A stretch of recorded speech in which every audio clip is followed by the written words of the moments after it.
चैन WhatsApp, कैसे हो? I hope आप लोग अच्छे होंगे और इंटरेस्टिंग तरीके से अपनी लाइफ को एंजॉय कर रहे होंगे। साथ साथ एंजॉय के आप पढ़ाई भी कर लीजिएगा। तो अगर आप चैनल पे नए हो तो प्लीज़ चैनल को सब्सक्राइब कर लीजिएगा ताकि आपके उस एंजॉय में एक नोटिफिकेशन जा सके और फिर आपको याद आ सके कि हाँ क्लासेस भी लेनी है और अपनी पढ़ाई के लिए भी थोड़ा वक्त निकाल सके। तो हमने केमिस्ट्री के फर्स्ट चैप्टर तो कर लिया, तो आज के सेशंस में हम बिल्कुल भी फ्रेश न्यू चैप्टर स्टार्ट करने वाले हैं इलेक्ट्रोकेमिकल्स, इलेक्ट्रोकेमिस्ट्री से जो है। तो फर्स्ट चैप्टर जिसने नहीं पढ़ा है तो प्लीज उससे एक रिक्वेस्ट है, जाके फर्स्ट चैप्टर को अच्छे से पढ़ ले, क्योंकि बिना फर्स्ट चैप्टर पढ़े आपका जो टारगेट है 70 आउट ऑफ 70 वो कहीं ना कहीं अधूरा रह जाएगा। क्योंकि जो आपको फर्स्ट चैप्टर है बहुत 8 नंबर का वेटेज रखता है, तो भाई 70 आउट ऑफ 70 में हम 1 नंबर का भी सेक्रीफाइस नहीं करना चाहते, तो 8 नंबर वाई, 8 नंबर क्यों करें? तो इसलिए आपको वो करना जरूरी है, क्योंकि वहां से न्यूमेरिकल्स, थियरी, रूल्स सारी चीजें आती हैं, जो भी लॉ है वो भी पूछे जाते हैं।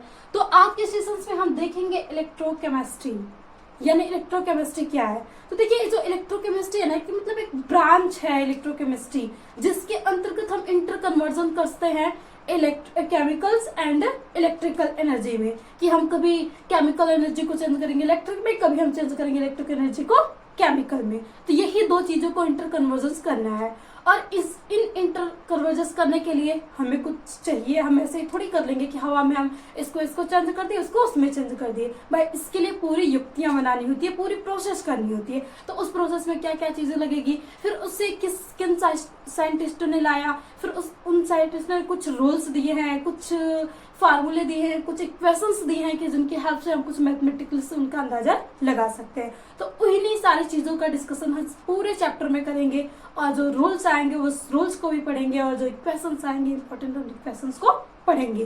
तो आज का फर्स्ट चैप्टर है इंट्रोडक्शन से हम स्टार्ट करते हैं कि आखिर ये इंट्रोड्यूस्ड कैसे होती है। तो सबसे पहले हम देखें तो वैद्युत रासायनिक सेल को डिवाइड कर लेते हैं कि आखिर ये डिवाइड, जैसे कि हमने बोला ना कि ये ब्रांच है इलेक्ट्रोकेमिस्ट्री, और इसके अंतर्गत हमें इंटर कन्वर्जन ऑफ एनर्जी यानी केमिकल एनर्जी को इलेक्ट्रिक और इलेक्ट्रिक को केमिकल में चेंज करना है। तो इसके लिए दो युक्तियां होती हैं। तो जो आपका इलेक्ट्रोकेमिकल सेल है, एक को हम बोलते हैं यहाँ से गैल्वेनिक सेल, गैल्वेनिक सेल, और दूसरा होगा आपका इलेक्ट्रोलाइटिक सेल, इलेक्ट्रोलाइटिक सेल। अगर हिंदी में लिखा जाए तो इसे हम वही, ये तो हिंदी में वही होगा गैल्वेनिक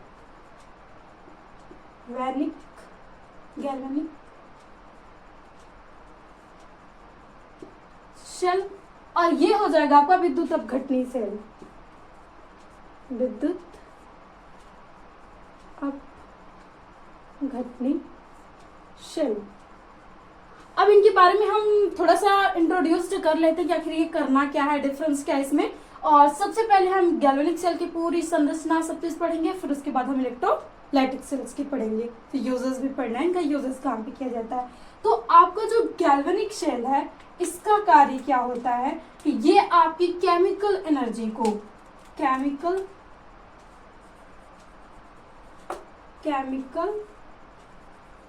एनर्जी को चेंज कर देगा इलेक्ट्रिक एनर्जी में, इलेक्ट्रिक एनर्जी में। यानी ये आपकी रासायनिक ऊर्जा को चेंज कर रहा है किसमें, विद्युत ऊर्जा में। अब ये जो पूरी प्रोसेस होती है चेंज करने के लिए ना, ये कंटिन्यूस मतलब स्पॉन्टेनियस होती है।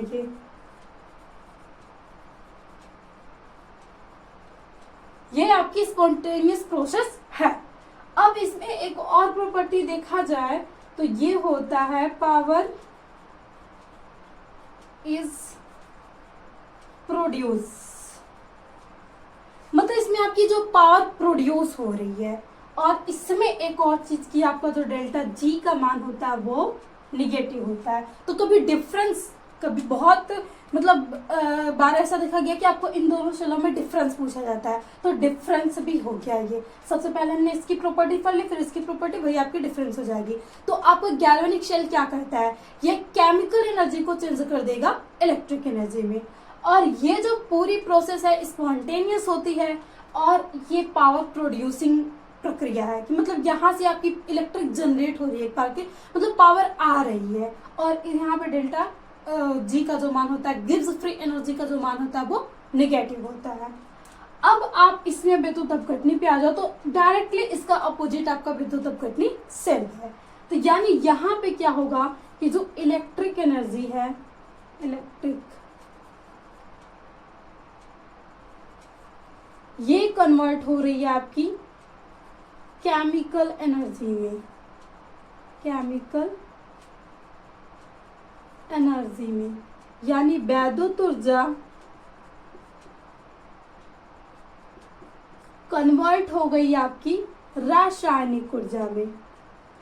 और अगर देखो ना, तो जैसा कि मान लीजिए हम फोन की बैटरी चार्ज करते हैं, तो उस समय क्या होता है कि इलेक्ट्रिक ऊर्जा आपकी चेंज होती रहती है केमिकल एनर्जी में। और जब हम फोन को यूज करते हैं तो उस टाइम जो केमिकल एनर्जी है उसमें फ्लैश जलते हैं, ये सारी चीजें आती हैं, तो वो मतलब प्रोड्यूस कर रही होती है इलेक्ट्रिक। तो दोनों अहम एग्जांपल देख लें।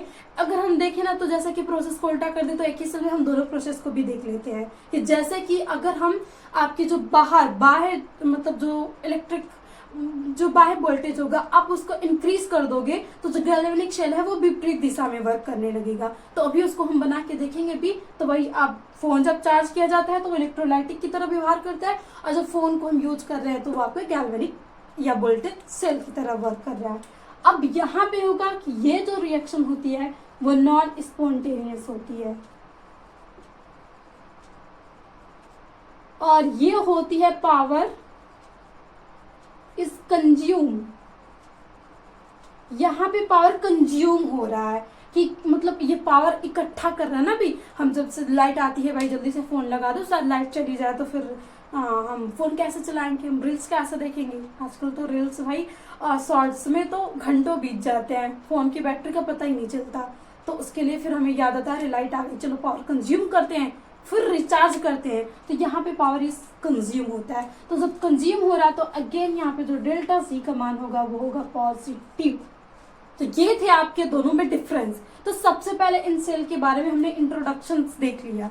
अब इन सेल को बनाने में क्या क्या चीजें यूज की जाती हैं, कौन कौन सी प्रोसेस आएंगी, उन सभी प्रोसेस को सबसे पहले हम देखेंगे कि कौन कौन सी प्रोसेस यूज की जा रही हैं, क्या क्या चीजें उसमें यूज करें। सभी को देखने के बाद फिर हम आपका सेल बनाएंगे, फिर सेल वर्क कैसे कर रहा है फिर उससे देखेंगे। फिर इसे देखने के बाद फिर बहुत सारे प्रोसेस है, नर्स्ट इक्वेशन है, उन सारे इक्वेशंस को देखते हुए हम धीरे धीरे इस चैप्टर के भी इंडेड पॉइंट तक पहुंचेंगे। तो आप इसका स्क्रीनशॉट ले लो क्योंकि ये वेरी वेरी इंपॉर्टेंट है।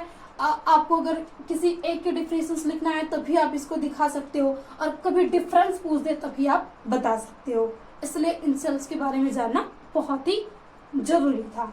तो अब हम देखते हैं कि आखिर इन सेल्स को बनाने के लिए हमें क्या क्या चीजें चाहिए होती हैं, और उनमें कौन कौन सी प्रोसेस होती है, ऐसी क्या चीजें इसमें हो जाती हैं कि आपकी जो केमिकल एनर्जी है वो इलेक्ट्रिक में चेंज हो गई, और यहाँ पे ऐसा क्या हमने कर दिया कि इलेक्ट्रिक एनर्जी केमिकल एनर्जी में चेंज हो गई। तो इन सारी प्रोसेस को बाय स्टेप हम देखते हैं। देखिए पूरा तो हमें यही पढ़ना है वैद्युत रासायनिक शेल, उसके लिए कुछ हम यहाँ पे मतलब प्राथमिक चीजें हमने देखते हैं। सबसे पहले इसमें जो मोस्ट इम्पोर्टेंट है आपको पढ़ना होगा अपचयन यानी रिडक्शन, और दूसरा टर्म्स होगा आपका ऑक्सीकरण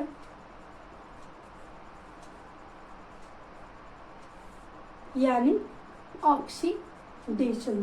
तो इस दोनों प्रोसेस, इन दोनों टर्म्स को समझना बेहद ही जरूरी है, क्योंकि यही तो आपको सेल्स का मेन आधार है। यही तो बताएंगे कि हाँ कैसे कौन सी एनर्जी कब चेंज हो रही है और कौन सा सेल कैसा है। तो जो आपका अपचयन होता है, यहाँ इसको डिफाइन करने के लिए मतलब हम बोल सकते हैं कि यहाँ पे जो होगा ऑक्सीजन का वियोजन एंड H2 हाइड्रोजन का संयोजन। और डायरेक्टली इसका अपोजिट यहां पे होगा कि यहां पे आप बोल सकते हो O2 का संयोजन एंड H2 का वियोजन।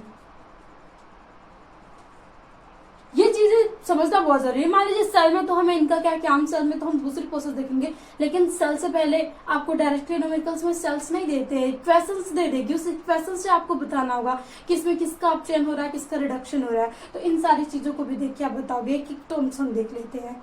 अब दूसरी टर्म्स इसमें आप देख सकते हो कि यहाँ पे अपचयन में क्या होता है, इलेक्ट्रॉन की वृद्धि, इलेक्ट्रॉन की वृद्धि। और यहां पे क्या होता है, इलेक्ट्रॉन की कमी। हो गया ना ये सारी चीजें। आपके यहाँ पे इलेक्ट्रॉन की कमी होगी और यहाँ पे होगी इलेक्ट्रॉन की वृद्धि।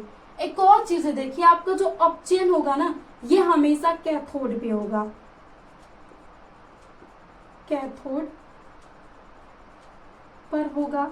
और जो आपका ऑक्सीडेशन है ये हमेशा ऑलवेज एनोड पे होगा, एनोड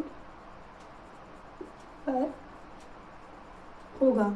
अभी ये कैथोड एनोड क्या है, इससे भी हम बहुत ही अच्छे से समझ लेंगे कैथोड एनोड क्या है। तो यहीं पे समझ लेते हैं। देखिए तो कैथोड होता है, जरूरी नहीं कि हम उसे पॉजिटिव बोल दें और ये भी जरूरी नहीं कि हम एनोड को निगेटिव बोल दें। तो जब भी आप यहाँ पे, अभी हमने एक चीज छूट गई कि जब भी आप यहाँ से गैल्वेनिक शेल लेते हो, गैल्वेनिक शेल, तो यहाँ पे बोल सकते हो आप कि जो आपका कैथोड होगा, cathode will be positive and anode will be negative. और वहीं पे दूसरी तरफ यदि जब आप ये ले लो, बोलते हैं कि इलेक्ट्रोलाइटिक सेल यानी विद्युत अपघटनी शेल, इसमें क्या होगा, पूरी प्रोसेस जैसे कि गैल्वेनिक का उल्टा विद्युत अपघट्य तो है ही, तो इनमें प्रोसेस भी तो उल्टे ही होंगी। तो यहाँ पे आप बोल सकते हो कि जो कैथोड होगा ये आपका निगेटिव होगा एंड जो एनोड होगा वो आपका पॉजिटिव होगा। तो ये चीजें याद रखनी है। लेकिन ये प्रोसेस कभी नहीं चेंज होंगी। ये नहीं हम कह सकते कि ये निगेटिव हो गया तब इस पे ऑक्सीडेशन, सॉरी इस पे ये निगेटिव हो गया तो इसमें जो कैथोड है तो उस पर रिडक्शन हो जाएगा, ऐसा नहीं होगा। रिडक्शन आपका हमेशा कैथोड पे होगा और जो आपका ऑक्सीडेशन होगा हमेशा एनोड पे होगा। उसमें प्लस माइनस से नहीं लेना है। प्लस माइनस आप इसमें डिफरेंस कर सकते हो सेल में, कि अगर आपका यहाँ से बोल सकते हैं गैल्वेनिक या वोल्टेनिक सेल है तो उसमें आपका कैथोड पॉजिटिव एंड निगेटिव। अगर आपका विद्युत अपघटनीय सेल है तो उसमें आपका कैथोड निगेटिव एंड आपका एनोड पॉजिटिव। तो ये था सबसे पहला बेसिक टर्म्स, ऑक्सीडेशन तथा रिडक्शन को समझना, क्योंकि ये समझना बेहद ही जरूरी है। इस पूरे चैप्टर में आपको इनका नाम जपना है, कहीं ऑक्सीडेशन रिडक्शन। तो भाई जब इनके नाम को इतने ही लेना है तो पहले इनको अच्छे से समझ लेते हैं ताकि दिक्कतें ना आए। इतनी पहचान बनानी पड़ेगी भाई, जब इनके साथ ही रहना इस पूरे चैप्टर में तो हर जगह हम पढ़ेंगे। इसका ऑक्सीडेशन हो रहा है तो इसका रिडक्शन हो रहा है, इलेक्ट्रोकेमिकल सीरीज भी बनी है तो उसमें किसी का ऑक्सीडाइजिंग पावर अधिक होता है तो किसी का रिड्यूसिंग पावर अधिक होता है। तो भाई इन दोनों वर्ड का तो जरूरी था। अब इन दोनों वर्ड से बाद जो हमारे आते हैं पहला टर्म्स की आयंस, व्हाट इज आयंस क्या होते हैं, तो आयंस पता ही होगा लेकिन फिर भी एक बार हम देख लेंगे। फिर उसके बाद व्हाट इज इलेक्ट्रोड क्या होते हैं, फिर उसके बाद व्हाट इज इलेक्ट्रोलाइट्स। इन 4-5 चीजों का यूज हम सेल्स बनाने में करते हैं और उन सभी चीजों को देखना है। तो ऑक्सीडेशन और रिडक्शन तो हो गया। अब हम देखते हैं कि इलेक्ट्रोड किसे कहते हैं, इलेक्ट्रोड होता क्या है। तो आप इसका स्क्रीनशॉट ले ले। फिर अब हम देखते हैं इलेक्ट्रोड।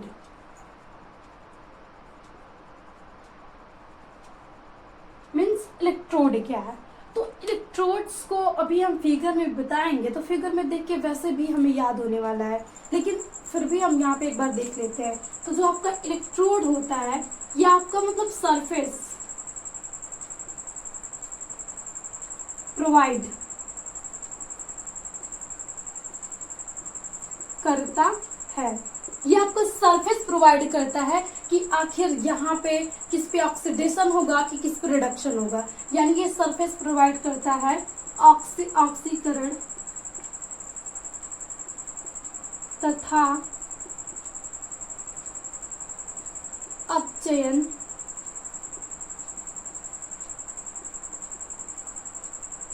प्रोसेस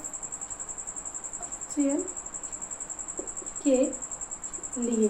अभी हम देखेंगे कि उसमें कुछ ऐसा रॉड जैसा हम स्ट्रक्चर डालेंगे और उसी को हम इलेक्ट्रोड बोले हैं, और उन्हीं रॉड जैसे स्ट्रक्चर पे आपका है किसी पे ऑक्सीडेशन होगा तो किसी पे रिडक्शन होगा, तो इसे हम कहते हैं इलेक्ट्रोड। तो इलेक्ट्रोड से परिचय हो गया।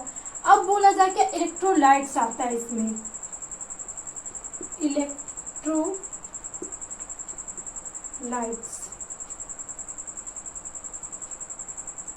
अब इलेक्ट्रोलाइट्स क्या होते हैं? अब ये जो इलेक्ट्रोड होते हैं हम यहाँ ऐसे ही थोड़ी हवा में ऐसे उड़ा देंगे और बना देंगे।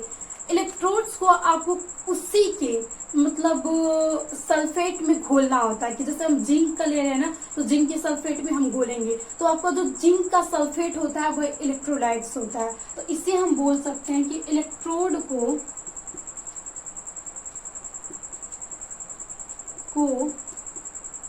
जिस विलयन में रखते हैं वह इलेक्ट्रोलाइट्स कहलाता है।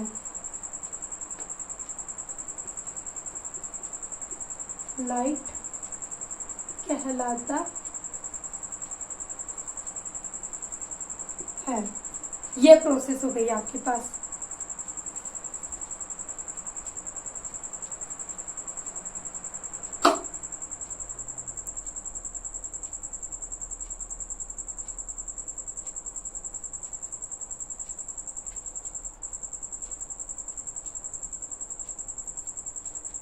यानी आपका जो इलेक्ट्रोलाइट्स है वो क्या है? तो जो इलेक्ट्रोलाइट्स है, इलेक्ट्रोड को जिस विलयन में रखते हैं वही इलेक्ट्रोलाइट्स कहलाता है। अभी फिगर में हम देखेंगे, यहाँ पे इसके नाम देखिए। अब उसके बाद आयंस होते हैं, कि आयंस किसे कहेंगे हम?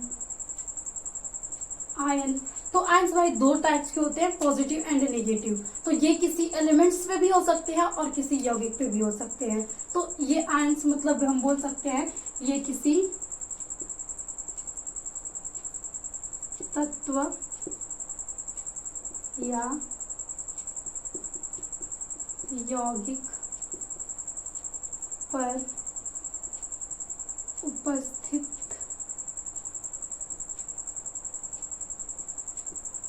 आवेश को आयन कहते हैं। अगर धन स्थित है तो धन आयन बोला जाएगा, अगर ऋण स्थित है तो ऋण आयन बोला जाएगा। तो ये थी बेसिक डिफिनेशंस जो कि आपको इस चैप्टर को स्टार्ट करने के लिए बेहद जरूरी थी। तो आई होप अब आपको इन सारी बेसिक चीजों को बारे में पता चल गया हो। तो अब हम जब सेल्स बना के इसे डिफाइन करेंगे तो आपको कोई प्रॉब्लम नहीं होगी। तो आइए अब हम सेल्स बनाते हैं, गैल्वेनिक सेल्स बना के देखते हैं कि आखिर एक सेल वर्क कैसे करता है। और हम साथ साथ कहीं पे गैल्वेनिक, फिर उसके बाद प्रोसेस कब रुक जाती है, क्योंकि हमारा जो फोन कब चार्ज हो जाता है तो उसमें इलेक्ट्रिक का प्रवाह रुक जाता है, और फिर कब ये उल्टा प्रोसेस हो सकती है। तीनों प्रोसेस को हम एक साथ देखेंगे। और फिर उसके बाद हम सबसे पहले आपका जो गैल्वेनिक शेल है उसके बारे में सारी चीजें पढ़ेंगे कि वहां पे कौन कौन से रिएक्शन कैसे कैसे हो रही हैं। फिर उसके बाद हम विद्युत अपघटनी सेल्स को अच्छे से डिटेल में पढ़ेंगे, क्योंकि विद्युत अपघटनी सेल बहुत डिटेल में पढ़ना है आपको। और गैल्वेनिक सेल्स कहा जाता है ना कि मतलब इलेवेंथ्स में हम पढ़ चुके हैं, इसलिए गैल्वेनिक सेल्स पे ज्यादा विवेचना नहीं किया है, ज्यादा फोर्स नहीं डाला है। जो आपका ज्यादा फोर्स डाला गया वो विद्युत अपघटनी सेल पे डाला गया है। तो आइए अब हम एक सेल्स का निर्माण करते हैं और देखते हैं कि कैसे सेल बनता है। तो हम निर्माण कर रहे हैं सेल में, तो तीनों सेल्स को निर्माण करेंगे तो हम छोटा छोटा निर्माण कर लेते हैं।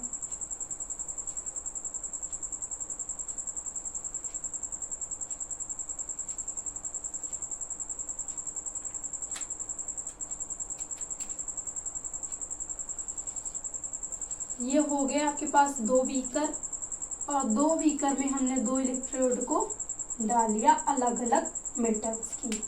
एक आप ले लीजिए जिंक की और दूसरी है आपके पास Cu कॉपर की, और यही क्या है इलेक्ट्रोड,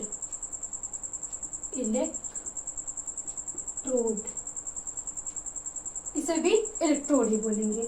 अब ये हो गई प्रोसेस, और ये जिस विलयन में घुली है, यहाँ पे ये जिंक की है तो इसको जिंक सल्फेट का होगा, और ये आपकी कॉपर की है रॉड तो इसे हम कॉपर सल्फेट बोलेंगे। तो ये जो आपका विलयन है दोनों में भरा हुआ, इसे ही हम बोलते हैं इलेक्ट्रोलाइट्स,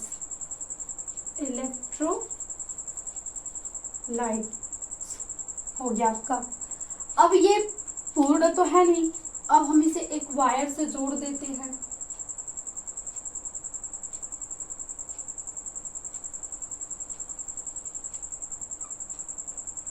ये होगा आपका एक वायर, और इसमें हम दे देते हैं एक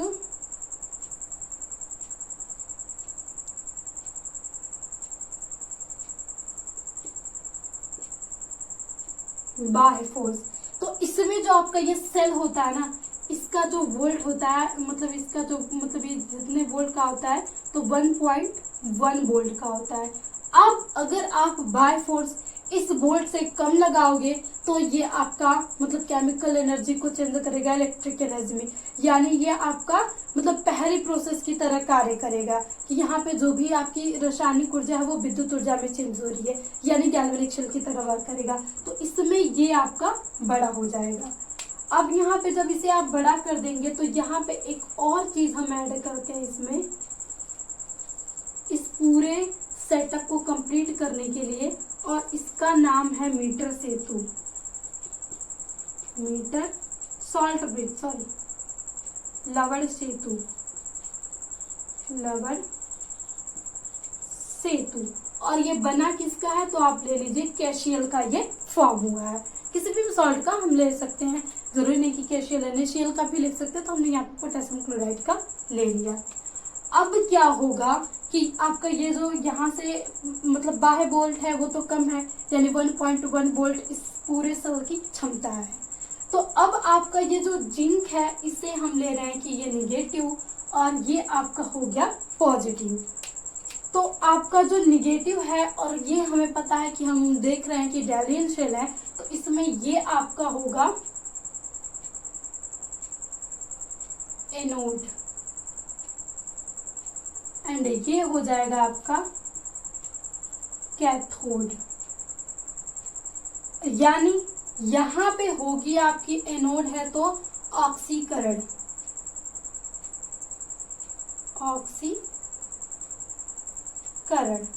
और ये कैथोड है तो यहाँ पे होगा अपचयन।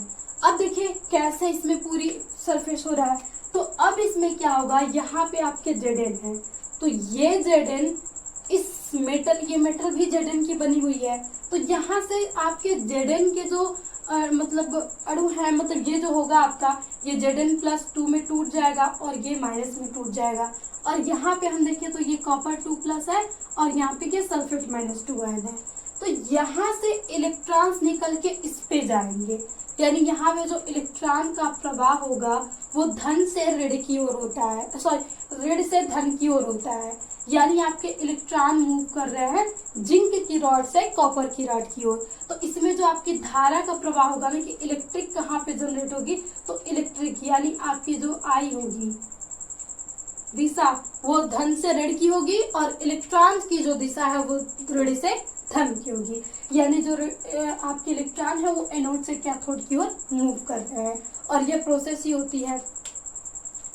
अब इसमें हमने देखा कि ये जब इधर जा रहे हैं इलेक्ट्रॉन्स, तो यहाँ से आपके जो Zn+2 हैं, यहाँ से जो इलेक्ट्रॉन्स निकलेंगे तो इसके साथ जा जाके इस इलेक्ट्रोड पे ये मतलब निक्षेपित होना शुरू हो जाएंगे, ये यहाँ पे आएंगे। तो अब ये जो आपका Cu+ है, यहाँ से ये रॉड पे जाना शुरू हो जाएगा, क्योंकि भाई Cu+ है तो इसको भूख लगी हुई है, क्योंकि इसके पास है इलेक्ट्रॉन की कमी, इसने 2 इलेक्ट्रॉन तो सल्फेट को दे दिया बड़ी खुशी में, और फिर पता ही नहीं कि भाई हमारे पास कुछ बचेगा नहीं, हम ही भूख से मर जाएंगे। तो ये पहुंच जाता है आपके पास अब इलेक्ट्रोड के पास कि यहाँ पे इलेक्ट्रॉन देखिएगा कि अरे हमें हमारे काम की चीज मिल रही है, तो ये तुरंत निक्षेपित होना शुरू हो जाएगा जिंक कॉपर की इलेक्ट्रोड पे, और ये भाई यहाँ से जिंक धीरे धीरे इसमें आता जाएगा।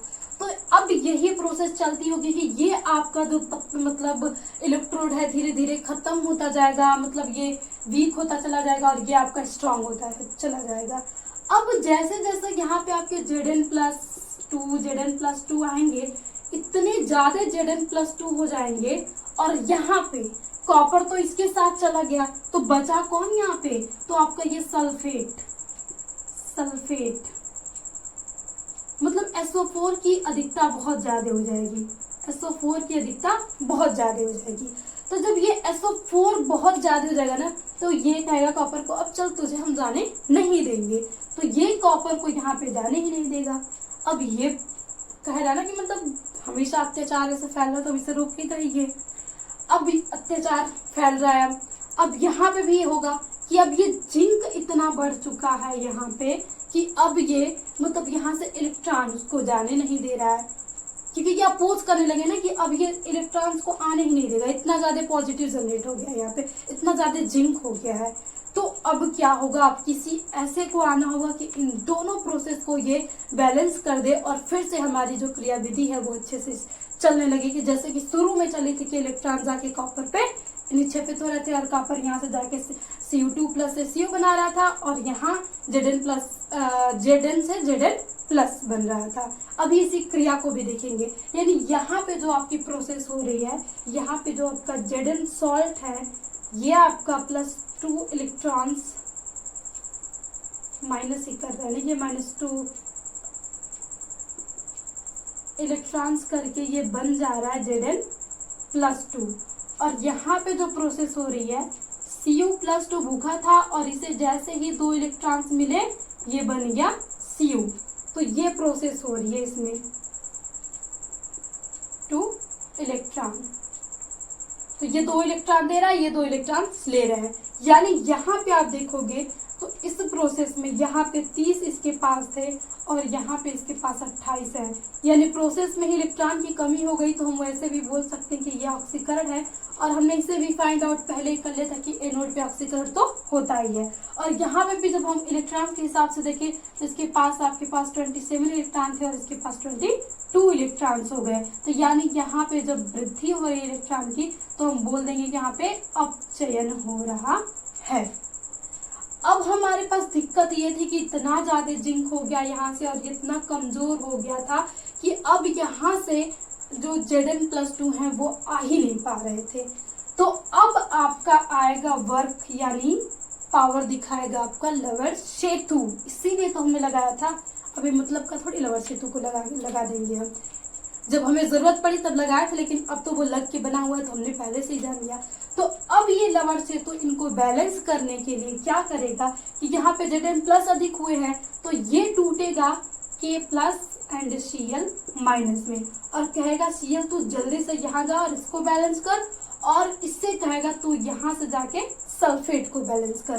तो जैसे ही यहाँ से आपकी Cl- आएंगे तो ये ZnCl2 का फॉर्म करके नीचे जमना शुरू हो जाएंगे, और नीचे अवक्षेप के रूप में जम जाएंगे, तो फिर इसको जगह मिल जाएगी और ये इलेक्ट्रॉन्स जाना शुरू हो जाएंगे। और सेम प्रोसेस यहाँ पे भी होगी, आपका जो पोटेशियम आएगा ये बना लेगा K2SO4, और ये भी यहाँ से सॉल्ट बना के इस पे जम जाएगा, फिर आपके सॉल्ट की कमी हो जाएगी, और फिर से जो आपके कॉपर 2+ है वो इलेक्ट्रॉन्स को लेके Cu में बनना शुरू हो जाएंगे, यानी ये जो आपकी इलेक्ट्रोड होगी ये मोटी होती चली जाएगी, और ये जो होगी ये बहुत ही पतली होती चली जाएगी। तो इसी तरीके से तो हम इलेक्ट्रोपेंटिंग करते हैं, हम एक छड़ डाल देंगे फिर दूसरी छड़ डाल देंगे, तो जिसकी हमें परत चढ़ानी होती है उसको हम ऑक्सीडेशन प्रोसेस में डाल देते हैं, और जिसपे हमें परत चढ़ानी होती है उसको हम रिडक्शन में, तो इस तरीके से हमारी इस पर परत चढ़ती चली जाती है।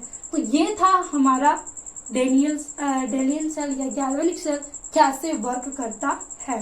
तो ये ऐसे ही वर्क करता है। और इसमें आपने देख लिया सारे प्रोसेस कि ये अगर डैनियल सेल है तो यहाँ पे अगर निगेटिव है तो यहाँ पे एनोड है, और यहाँ पे क्या था पॉजिटिव है तो यहाँ पे ऑक्सीडेशन रिडक्शन हो रहा है। और ये रही पूरी प्रोसेस, अपने ऑक्सीडेशन भी यूज हुआ, रिडक्शन भी यूज हुआ, आयंस भी यूज हुए, मीटर सेतु भी यूज हुआ, और उसके बाद आपके इलेक्ट्रोलाइट्स का भी काम था, इलेक्ट्रोड्स का भी काम था। तो इन सभी चीजों का काम हो गया। और मीटर सेतु का आप देखिए कभी कभी पूछता है कि मीटर सेतु का क्या कार्य, सॉरी लवण सेतु के क्या कार्य होते हैं। तो ये क्या कर रहा है, आयनों को बैलेंस कर रहा है। यानी आपसे पूछा जाता है कि लवण सेतु के कार्य, आप बताइए कि लवण सेतु का कार्य क्या था। तो पहला कार्य ये है कि ये परिपथ को पूर्ण करता है, और दूसरा आयन को संतुलित करता है। तो ये दो कार्य होते हैं कि जब आपके इस आयन को संतुलित लेकर सल्फेट बना के नीचे जमा देगा तो आपकी पूरी प्रोसेस चलती रहेगी। तो ये था पूरा आपका गैल्वेनिक सेल को एक बार हमने अच्छे से देख लिया। और अब देखिए यहाँ पे हम देखेंगे ना कि आखिर ये जो प्रोसेस हो रही है, ये देखिए दो रिएक्शंस हो रही है, तो इसी को अर्ध अभिक्रिया बोला जाता है। या इन दोनों रिएक्शन को एक साथ बोले तो रिडॉक्स रिएक्शन बोला जाता है। तो रिडॉक्स रिएक्शन जो बच्चे अच्छे से 11th में पढ़ेंगे तो उन्हें तो बहुत अच्छे से आती होगी, और जो 11th में मजे किए हैं तो भाई उन्हें तो दुख झेलना ही पड़ेगा, कष्ट को। तो हम एक बार रिडॉक्स रिएक्शन को अच्छे से देख लेंगे ताकि आपके जो पाप किए हैं वो धुल जाएं, अगर आप इसमें चाहते हैं कि हम अच्छे से पढ़ लें तो। और इसके बाद हम आ जाएंगे आपके नॉस्ट इक्वेशन पे, और फिर उसके बाद हम देखेंगे आपके विद्युत अपघटनी सेल। और उसमें तो हमें बहुत सारी चीज़ें देखनी है, रॉल्स लॉ, फैराडे लॉ, फिर चालकत्व, ये सारी चीज़ें हमें देखनी है। तो आइए, अब ये सेल हो गया ना। अब इसके बाद हम इस अभिक्रिया को, कि हर बार आपको ये सेल थोड़ी देगा, और ये सेल इतना बड़ा सेल हम बना के भी कोई फाइंड आउट नहीं करेंगे कि हाँ कैसे कैसे हो रहा है और इस कितने इलेक्ट्रॉन्स जा रहे हैं। तो इसमें आप पूरे प्रोसेस में देखेंगे तो 2 इलेक्ट्रॉन्स ही जा रहे हैं, यहाँ पे 2 इलेक्ट्रॉन्स यहाँ से जा रहे हैं, 2 इलेक्ट्रॉन यहाँ से जा रहे हैं। तो इन सभी को हम अभिक्रिया द्वारा ही बताएंगे कि किसका ऑक्सीडेशन हुआ, किसका रिडक्शन हुआ। और इसमें इस पूरे सेल को निरूपित करना होता है एक अभिक्रिया के फॉर्म में, तो वो हम निरूपण देखते हैं, और फिर उसके बाद अर्ध अभिक्रिया देख लेते हैं। तो इसका स्क्रीनशॉट ले लें, बेहद जरूरी है, और इसका जितना हो सके आप फिगर बना के प्रैक्टिस कर लीजिएगा।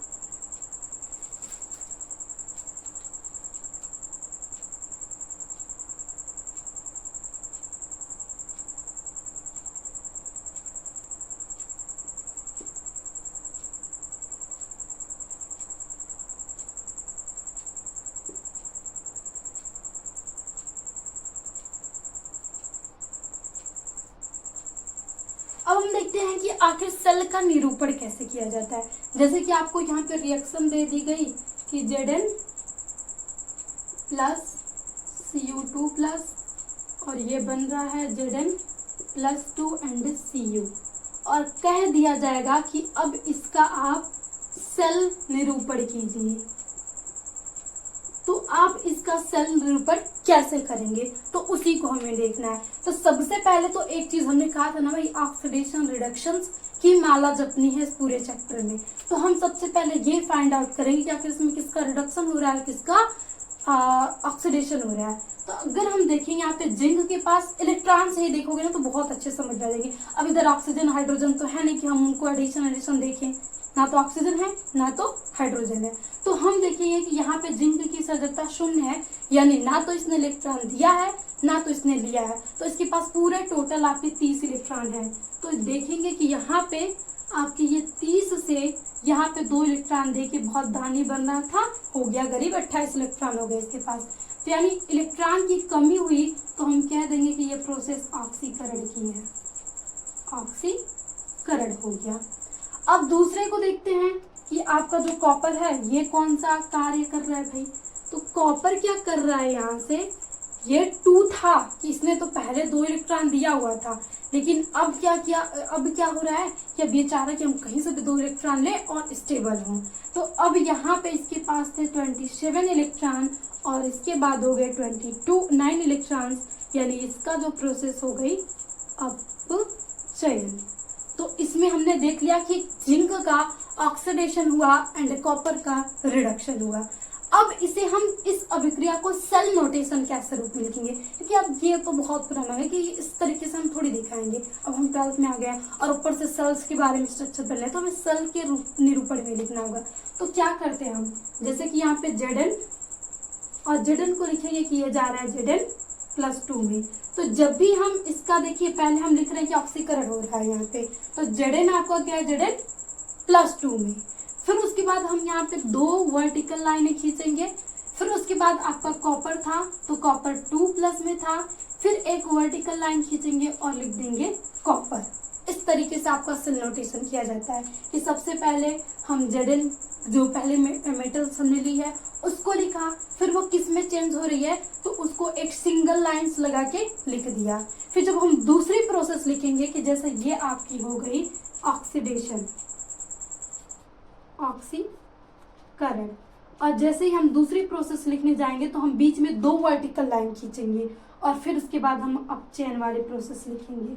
तो जैसे ही अपचयन, ऑक्सीकरण में इलेक्ट्रॉन की कमी की तरह लिखना है और अपचयन में इलेक्ट्रॉन की वृद्धि तरफ लिखना है। ये नहीं कि अपचयन में आप कॉपर को इधर लिख दो और कॉपर+2 को उधर लिख दो, और इसमें ऑक्सीकरण में Zn को इधर कर दो और Zn+2 को उधर कर दो। ये प्रोसेस नहीं करनी, यही तरीका होना चाहिए आपको लिखने का, कि ताकि इस सेल्स को भी देख के ना अब हमें इस रिएक्शन ना, अब इसे हम लिखेंगे तो बहुत आसानी से, क्योंकि ये पास में लिखा है Zn चेंज हुआ Zn+ में, कॉपर 2+ हुआ कॉपर में, तो यहाँ से हमें बहुत आसानी से समझ में आ जाता है। तो ये होता है आपके सेल निरूपण का फार्मूला, कि इस तरीके से हम सेल को निरूपित करते हैं।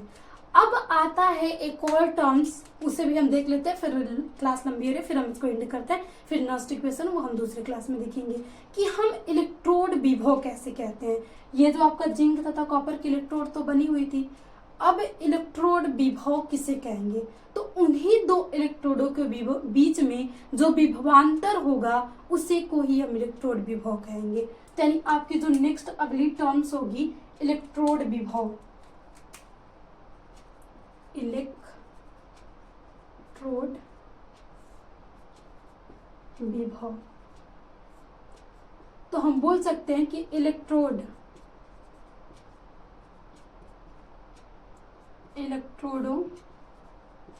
के विभवों के अंतर को इलेक्ट्रोड विभव कहते हैं। तो जब भी पूछा जाए इलेक्ट्रोड, व्हाट इज इलेक्ट्रोड विभव, तो आप बता दो कि ये होता है इलेक्ट्रोड विभव। तो अब इसमें इलेक्ट्रोड विभव वही हो रहा है ना कि एक का ऑक्सीकरण हो रहा है, एक का अपचयन हो रहा है। तो या तो हम इसे लिखेंगे मतलब ई सेल बराबर, जैसे कि हमें ई सेल बराबर ही लिखना है, तो अगर हम इसका दूसरा तरीका लिखें तो हम यहाँ से लिख सकते हैं कि ई सेल बराबर, हमें कोई सेल लेंगे तो उसी में ना हमें लिखना है, तो ई आपका इलेक्ट्रोड हो गया। अब इनमें विभव का अंतर लिखना है, तो एक पे ऑक्सीडेशन दूसरे पे रिडक्शन, तो हम इसको लिखते हैं कि ई मतलब जो आपका होगा कैथोड वाला, कैथोड माइनस ई एनोड, ये होता है आपका फार्मूला। एक विभव के अंतर का जो फार्मूला होता है कि इलेक्ट्रोड के बीच के जो अंतर होते हैं विभव को, उन्हें हम इलेक्ट्रोड विभव कहते हैं। तो ये हो गया आपका इलेक्ट्रोड विभव, कैथोड माइनस एनोड। अब इसमें हमने लिखा कि ऑक्सीकरण माइनस अपचयन, इस जो अभिक्रिया में दिख रहा है कि पहले ऑक्सीकरण फिर अपचयन, तो जब हम इसे लिखेंगे ना लेफ्ट राइट के चक्कर में, तो ये आपका लेफ्ट हो गया और ये राइट हो गया, तो इसे हम एक और तरीके से लिख सकते हैं कि ई सेल बराबर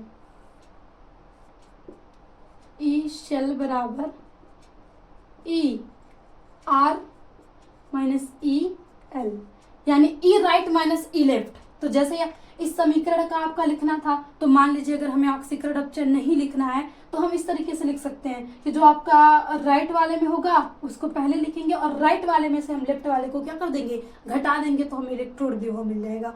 और ये होता है, ये सेल निरूपण होता है, ये होता है, इन सभी तरीकों से हम सेल का निरूपण कर सकते हैं। और जब भी आपको पूछेगा कि इलेक्ट्रोड विभव बताइए, इलेक्ट्रोड विभव क्या है इस सेल का पूरा, तो हम ये फार्मूला लगा के किसी भी सेल का इलेक्ट्रोड विभव आसानी से निकाल सकते हैं। तो बहुत सारे सवाल में इलेक्ट्रोड विभव पूछता है। तो इलेक्ट्रोड विभव निकालने के लिए आपकी जो नेक्स्ट और वेरी वेरी इंपॉर्टेंट चीज है वो है इलेक्ट्रोकेमिकल सीरीज। जब तक हमें इलेक्ट्रोकेमिकल सीरीज, देखिए क्वेश्चंस देगा तो शायद उसमें दे मान, लेकिन कभी नहीं देता है, तो कुछ कुछ के मान तो हमें याद होने चाहिए। जैसे कि कॉपर का जब अपचयन होता है वो Cu से Cu प्लस से Cu में जाता है तो 0.34 उसका मान होता है। और जब जिंक जा रहा है Zn से Zn+2 में तो इसका जो मान होता है 0.76 होता है। तो ये कुछ मान हमें याद होने चाहिए। तो इन दोनों मान को हम रख देंगे तो हमारा इलेक्ट्रोड विभव क्या हो जाएगा, निकल जाएगा। तो ये रही आपकी नेक्स्ट इलेक्ट्रोकेमिकल सीरीज। हमने एक मतलब पीडीएफ लगा देते हैं, आप इसे आपके बुक में भी दिया होगा, तो यहाँ पे भी, यहाँ से भी आप नोट्स कर सकते हो स्क्रीनशॉट लेके, और इलेक्ट्रोकेमिकल सीरीज को थोड़ी देर पढ़ लीजिएगा और उसे याद रखिएगा। जैसे कि शुरू होती है ना नीचे से, अगर हम देखें तो लिथियम जो मेटल्स है यहाँ से स्टार्ट होती जाती है, और बीच में जो हाइड्रोजन होता है आपका, वही इसमें मेंटिक पॉइंट होता है। हाइड्रोजन से नीचे जितनी गैसें हैं, मतलब सॉरी जितनी मेटल्स हैं, वो जब भी एसिड से रिएक्शन करती हैं तो वो हाइड्रोजन गैस छोड़ती हैं। और जो ये हाइड्रोजन के मतलब नीचे आ जाती हैं वो कभी भी मतलब रिड्यूसिंग पावर उनका कम हो जाता है, तो वो जब भी आपकी एसिड से रिएक्शंस करती हैं तो वो हाइड्रोजन गैस मुक्त नहीं करती हैं। तो ये इलेक्ट्रोकेमिकल का बहुत ही मतलब बेहतरीन उपयोग है कि जब भी पूछा जाए इलेक्ट्रोकेमिकल सीरीज का उपयोग क्या है तो ये उपयोग। फिर दूसरा ये जो हम पढ़ रहे हैं यहाँ पे कि आप सेल्स बनाने में इनका उपयोग कर सकते हो, इलेक्ट्रोड विभव निकालने में इलेक्ट्रोकेमिकल का सीरीज का उपयोग कर सकते हो, नर्स्ट इक्वेशन में यूज कर सकते हो। तो सारी चीजें हम यहाँ पे इलेक्ट्रोकेमिकल सीरीज से ही निकालेंगे। तो इसलिए आप थोड़ा बहुत इनको देख के अच्छे से याद कर लीजिए कि किसके किस पे आती हैं, नाम याद करना होता है। तो आज की क्लास में इतना ही रहते हैं। इंट्रोडक्शंस के साथ साथ हमने बहुत सारे टॉपिक को भी क्लियर कर लिया, सेल्स के टाइप्स देख लिए, फिर इसमें मेन कौन से टर्म्स यूज किए जा रहे हैं उन सभी टर्म्स को देख लिया। अब इसके बाद जो आपका टॉपिक स्टार्ट होगा नर्स्ट इक्वेशन से, इलेक्ट्रोकेमिकल सीरीज के बाद नर्स्ट इक्वेशन ही आती है।